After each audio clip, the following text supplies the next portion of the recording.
दत्ताची स्वारी करुणी आली संचार विश्वाचा, साऱ्या संचार विश्वाचा. अवतार घेऊन स्वामी जहाले आधार भक्तांचा, आधार बळ भक्तांचा. चला घेऊ आपण शोध स्वामी महिमेचा, जीवन होऊन जाईल सोहळा आनंदाचा. अनंत कोटी ब्रह्मांड नायक राजाधिराज योगीराज श्री स्वामी समर्थ महाराज सद्गुरु परमपूज्य मोरेदादा आपल्या सर्वांच्या हृदयस्थान असणारे सद्गुरु परमपूज्य गुरुमौली यांच्या चरणी त्रिवार मुजरा. आपल्या दोंडेवाडी गावचे ग्रामदैवत इष्टदैवत शेंद्रे दैवत यांच्याही चरणी त्रिवार मुजरा. आज आपण आपल्या दोंडेवाडी केंद्राची जी वास्तुशांती आणि दरबार स्थापना या निमित्त जे काही कार्यक्रम होणार आहे त्याची माहिती देणार आहे. सगळ्यात महत्वाचं 4 तारखेपासून या कार्यक्रमाला सुरुवात होती. 3 तारखेला सर्व गावातल्या देवांचा ग्रामदेवतेंचा मान सन्मान आणि 4 तारखेपासून आपल्याला कार्यक्रमाची रूपरेषा चालू होईल. 4 तारखेला सकाळी 10 वाजता आपण गावातून स्वामींची मिरवणूक काढणार आहोत आणि ती 12 वाजायच्या आत आपण केंद्रामध्ये परत मूर्ती स्थापना आणि दरबार स्थापना असा 12 वाजायच्या आत आपण बाकीच्या त्या कार्यक्रमाला सुरुवात होईल. सगळ्यात महत्वाचा हा कार्यक्रम खरोखर एक नशीब आहे आपलं की आज आपल्याला सगळ्यांना स्वामींची प्रतिष्ठापना आणि स्वामींचा दरबार स्थापनेचं साक्षीदार होण्याची संधी प्राप्त होणार आहे. आणि आजपर्यंत जे काही ग्रामाभिमान आम्ही केलं, ग्रामाभिमान अंतर्गत जे जे सेवेकरी ज्या ज्या गावातून इथपर्यंत आले, खरोखर त्यांचं मी धन्यवाद देतो. त्यांचे एक एक रुपयातून आज हे केंद्र उभं राहिलं आणि प्रत्येक सेवेकऱ्यानं मदत केली कुठल्या ना कुठल्या मार्गानं. आणि आज आपण हा 4 तारखेपासून 4, 5 आणि 6 या 3 दिवस आपला कार्यक्रम चालणार आहे. 4 तारखेला आणि 5 तारखेला लक्षात ठेवा दुर्गा सप्तशतीचे रोज 1000 पाठ होतील की जेणेकरून त्या सेवेचा लाभ सगळ्यांनी घ्यायचा आहे. एखाद्याचं लग्न होत नसेल, कुणाची आर्थिकचा प्रश्न असेल, कुणाचा कसलाही दोष असू द्या, व त्या दोषासाठी आई भगवतीची सेवा घडणं हे आपल्यासाठी फार महत्वाचं आहे. आणि आज आपण दोंडेवाडी केंद्रामध्ये तो आपण कार्यक्रम राबवणार आहे. सगळ्यात महत्वाचं आणि दुसरं काय आहे की आपण पालखी सोहळ्याला तर याच, पण 2-3 दिवस हा कार्यक्रम रोज जे जवळची सेवेकरी आहेत त्यांनी रोजच्या रोज येऊन जर त्या कार्यक्रमाला हजेरी लावली, कुणी पार्किंगसाठी मदत करावी, कुणी अन्नदानासाठी मदत करावी. आणि सगळ्यात महत्वाचं 3 दिवस आज जे कार्यक्रम चालणार आहे कार्यक्रमाला सगळ्या सेवेकऱ्यांना विनंती आहे, हा कार्यक्रम सगळ्यांनी आपण मिळून पार पाडायचा आहे. हा कार्यक्रम किंवा ही वास्तू काय गलांडेची नाही, लक्षात घ्या. गलांडे हा पोस्टमॅन आहे आणि महाराजांनी जी पोस्टमॅनचं नातं दिलेलं आहे त्या नात्यानुसार आपण काम करत असतो. म्हणून सर्वांनी या कार्यक्रमाला आपण मदत केली पाहिजे. कुणी अन्नदानाचं असेल, लक्षात घ्या, कुणी अन्नदान असेल, कुणाला ह्या कार्यक्रमामध्ये काय 10 रुपये, 20 रुपये, 50 रुपये, आपण कुठलाही इथं 2 नंबर काही करत नाही.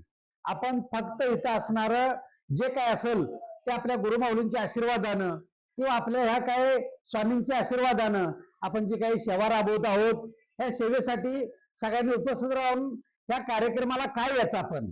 तर ह्या कार्यक्रमाला आल्यानंतर महाराजांची मूर्तीची स्थापना, महाराजांच्या कार्यक्रमाला आल्यानंतर जे काय यज्ञविधी किंवा जे काय भैरवचंडी किंवा नवचंडी ही जी काही सेवा घडणार आहेत त्यासाठी आपण बऱ्याच सेवेकरांना आपण यजमान म्हणून आपण सांगितलेलं आहे आणि त्या पद्धतीने ते येत राहतील आणि त्या दिवशी त्या सेवा होतील. पण सगळ्यांनी त्याचा सहभाग घेऊन त्या कार्यक्रमाला उपस्थित राहण्याचं काम करायचं आहे. आमच्या दोंडेवाडी गावातल्या सेवेकरांना किंवा आमच्या दोंडेवाडी गावातल्या भाविकांना माझी एक विनंती आहे की आपल्या गावातल्या ज्या मुली बाहेर असतील त्या मुलींना सुद्धा त्या कार्यक्रमाला उपस्थित राहण्याचं सूचना करा सगळ्यांनी. का तर ह्यो मूर्ती स्थापनेचा योग हा फार नशिबाने आपल्याला मिळतो की त्या दिवशी महाराज आपल्या केंद्रामध्ये स्थापित होणार आहेत आणि महाराजांचा कृपाशीर्वाद आपल्याला प्राप्त होणार आहे. 4 तारखेला जेवढे आपले सेवेकरी असतील त्यांनी गारवा पाणायचा आहे. लक्षात ठेवा, जसं आपण आपल्या भावाच्या वास्तुशांतीला जातो, आई वडिलांच्याकडे जातो, त्या पद्धतीने आपण स्वामी आपले आई वडील आहेत, करताना करिता तोच एक स्वामीनाथा, माझी ठेवार्था मी पणाची नशेची, हे सगळं करणारा परमेश्वर आहे. लक्षात ठेवा. म्हणून आपण सर्वांनी त्या दिवशी गारवा घेऊन यायचा आहे आणि तो गारवा म्हणजे आपल्या आयुष्याला गारवा जर लाभायचा असेल तर स्वामींच्या कार्याला गारवा घेऊन या. आणि अशा पद्धतीनं दुसरे एक आनंदाची गोष्ट अशी की गेले बरेच वर्ष झालं अक्कलकोटची पालखी आपल्या भागात येते, म्हणून आम्ही एकदा अक्कलकोटला गेल्यानंतर इथल्या ट्रस्टींना भेटून सांगितलं की तुम्ही एकदा अक्कलकोटची पालखी, स्वामींचंच केंद्र आहे, आज जरी दिंडोरीपर्यंत असला गुरुमार्ग असाल तरी सुद्धा ही कार्य ही स्वामींचंच आहे. आज मोरेदादाने जे काय इथं आज दिंडोरीमध्ये त्र्यंबकेश्वरला जे काय पाया रावला, जे मोरेदादाने कार्य केलं ते कार्य आपल्याला पुढे चालवायचं आहे. याच्यामध्ये बऱ्याच लोकांचं असं म्हणणं येतं की मग ते अक्कलकोट काय, दिंडोरी काय, मग ते असं कसं, तर तसं कुठलीही शंका मनात आणू नका, सेवेला महत्व द्या आणि महाराजांची आपण सेवा करतोय हे कधीच कोणी विसरू नका. उन्ह दुनं काढत एकामेकाला नावं ठेवण्यापेक्षा आपण सेवेला प्राधान्य दिलं पाहिजे.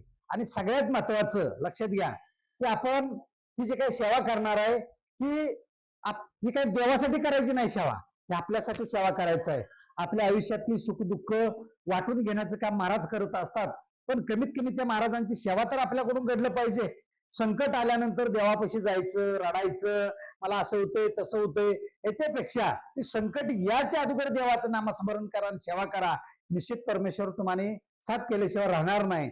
म्हणून ह्या सेवेच्या कार्यक्रम शेड्यूल प्रमाणे वास्तुशांतीला येण्याचं नियोजन करावं सगळ्यांनी. आणि दुसरी गोष्ट, ज्यावेळेस आम्ही अक्कलकोटला पाठपुरावा केला की बाबा आम्ही दिंडोरीपर्यंत जरी असेल तरी आम्ही महाराजांची सेवा करतो आणि आमच्या भागामध्ये पालखी येते तर आमच्या केंद्राला थोडीशी भेट मिळावी, तर त्यांनी सांगितलं तर तारीख कुठली येईल हे सांगू शकत नाही. बघा, जर मी महाराजांना नारळ ठेवून सांगितलं, जर खरोखर माझी प्रामाणिक सेवा असेल, मी निस्वार्थ भावनेने सेवा केली असेल, मी कुणाकडनं पैसे घेतले नसतील, तर तुम्ही माझ्या मूर्ती स्थापनेच्या त्या पिरियडमध्ये 3 दिवसाच्या पिरियडमध्ये तुमची पालखी इथं ह्या केंद्राच्या दारात यावी. आणि खरोखर असा चमत्कार झाला.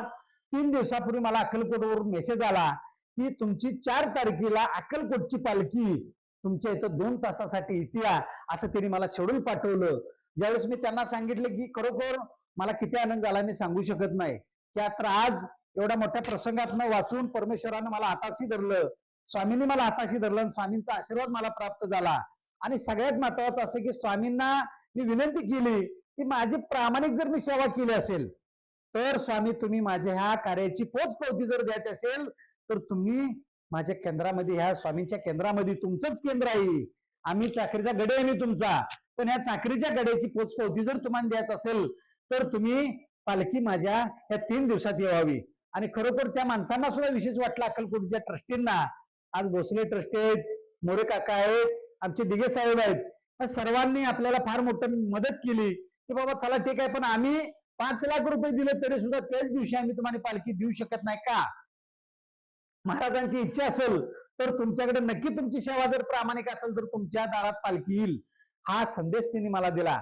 आणि खरोखर ज्या दिवशी मला ते त्यांचं पत्र आलं किंवा मेसेज त्यांनी पाठवला की बाबा काय नाही, ह्या टायमिंगला पालखी आपली येणार आहे, 4 तारखेला सरासरी 3-3:30 ला पालखी आपल्या धोंडेवाडी गावामध्ये अक्कलकोटची पालखी येणार आहे. लक्षात ठेवा, त्या दिवशीच मूर्ती स्थापना, त्या दिवशीच अक्कलकोटच्या पादुकाचं इथं आगमन, हा खरोखर इतका भारी योग आहे. आणि हा योग प्रत्येकाच्या आयुष्यात प्रत्येक ठिकाणी, आज त्यांनी सांगितलं ज्या ज्या ठिकाणी मूर्ती आहे, म्हणजे जिथं जिथं मूर्त्या स्थापन केल्यात त्या ठिकाणी त्या संस्थांनी सांगितलं की आम्ही 5 लाख रुपयाची पावती पडतो, पण आमच्या त्या मूर्तीच्या स्थापनेच्या वेळेस अक्कलकोटची पालखी यावी.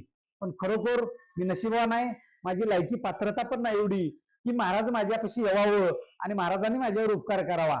पण खरोखर आज इतकं चांगलं समाधान व्हायला लागतंय की आमच्या धोंडेवाडी गावच नाही तर परिसरातलं आमचं कालेगाव असेल, सगळ्या सेवेकऱ्यांनी इतकी भारी मदत केल्या.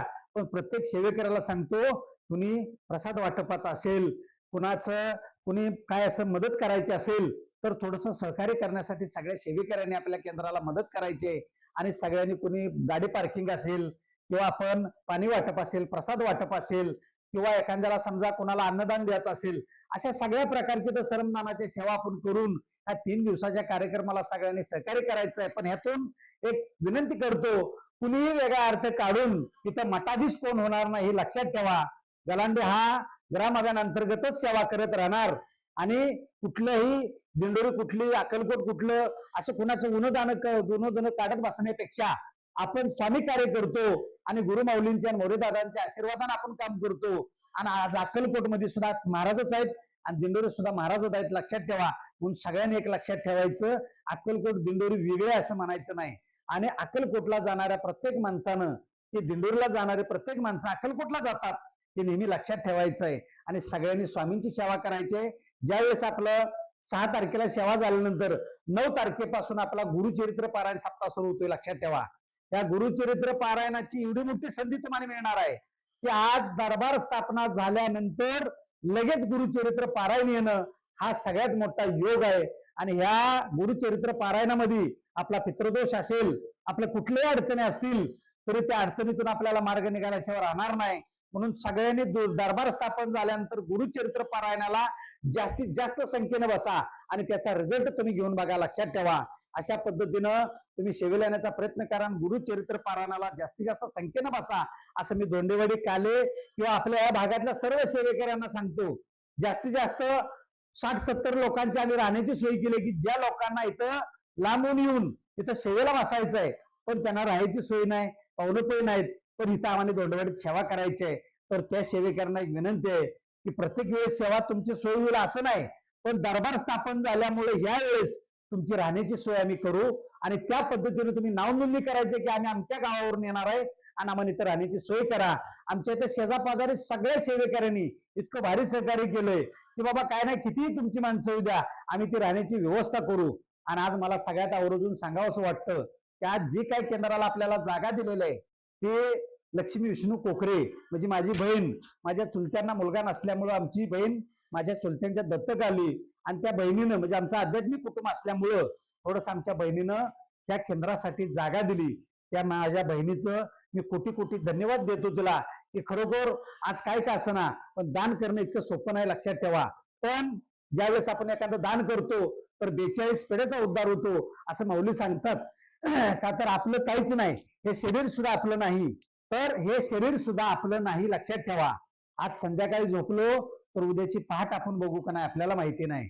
आज जी काही जागा दिली तिचं आजपर्यंत मी कधी नाव घेतलं नाही. याचं कारण का, तर ती जागा दिल्या म्हणून सारखं जर ती तिचं नाव घेत राहिलं माझ्या बहिणीचं तर तिचं पुण्य कमी होत राहणार. लक्षात ठेवा, का तर ज्यावेळेस तिने जागा दिली त्यावेळेस तिला मी एक वाक्य वापरलं की जागा निस्वार्थ भावनेने द्यायचं की त्या जागा मी दिली आणि मला तिथं मला काहीतरी मोठं काहीतरी ही मिळालं पाहिजे. आणि खरोखर मी तिचं धन्यवाद मानतो.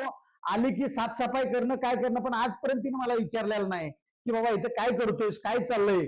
ह्यासाठी लक्षात ठेवा, महाराष्ट्रामध्ये असेल, आपल्या जिल्ह्यात असेल, कुठे असेल, ज्यांना कोणाला स्वामींना जागा द्यायची असेल त्यांना एक माझा सगळ्यात महत्वाचा संदेश आहे की तिने स्वामींना जागा द्यायची असेल तर निस्वार्थ भावनेनं द्या.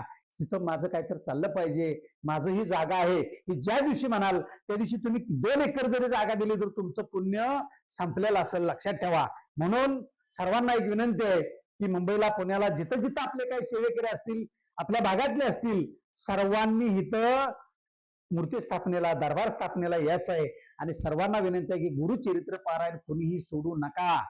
आज लक्षात ठेवा, सगळ्या जगाचे चालक मालक स्वामी समर्थ महाराज आहेत, दत्त महाराज आहेत.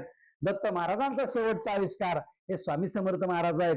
आज आपण गुरुचरित्र पारायण नरसोबाच्या वाडीला जावा, गणगापूरला जावा, एक दिवसाचं पारायण असतं. लक्षात ठेवा, आणि ज्या ज्या वेळेस अखंड हरनाम सप्ताह असतो त्या सप्त्याला आपण केंद्रामध्ये जाऊन हजेरी लावलं आणि त्या केंद्रामध्ये आज आपल्या ज्या गुरुचरित्र पारायणाचा सप्ताह असतो त्याला अखंड हरनाम सप्ताह असतो आणि त्या सप्त्याला आपण सगळ्यांनी हजेरी लावली पाहिजे. लक्षात ठेवा, सगळ्यात महत्वाचं हा अखंड हरनाम सप्ताह म्हणजे काय आहे तर लक्षात ठेवा, आज आपण महाराजांना आपली झोप देतो, प्रहरीच्या सेवा करतो.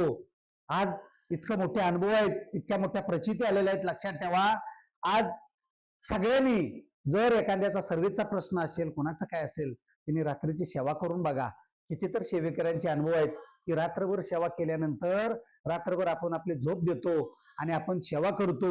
म्हणून प्रहरीची सेवा सकाळी 8 ते संध्याकाळी 8 महिला प्रहरीची सेवा करतील दिवसाची आणि संध्याकाळची प्रहर हे पुरुषांची असेल. लक्षात ठेवा, संध्याकाळी 8 ते सकाळी 8 पर्यंत अशा पद्धतीने हा गुरुचरित्र सप्ताहाचं नियोजन असेल. 9 तारखेपासून म्हणजे आपली प्राण प्रतिष्ठापना झाल्यानंतर, आपण वास्तुशांती झाल्यानंतर गुरुचरित्र पारायणाची संधी ही सगळ्यात मोठी ऊर्जा असणार आहे आपल्याला आणि आपल्यासाठी फार मोठी ही पर्वणी आहे सेवेची. म्हणून कुणीही गुरुचरित्र पारायणाची सेवा सोडू नका. जास्तीत जास्त कोणाला अन्नदानासाठी तांदूळ द्यायचा असेल, कोणाला तेल डबे द्यायचे असतील तर कुणीही मदत करू शकता. राहिलेला आपण अन्नदान, जरी तांदूळ राहिला, जरी तेल डबा राहिला, तरी ते गणगापूर नरसोबाच्या वाडीला आपण ते अन्नदान तोच करणार आहे राहिलेला, लक्षात ठेवा. अशा पद्धतीनं जे काय मी बोललो असेल त्यातून काय थोडीफार चूक झाली असेल माझ्याकडून तर माझ्या बुद्धीचा दोष मानून मला माफ करा आणि सगळ्यांनी स्वामी सेवेला हजर राहावा एवढीच विनंती करतो. आणि श्री स्वामी समर्थ.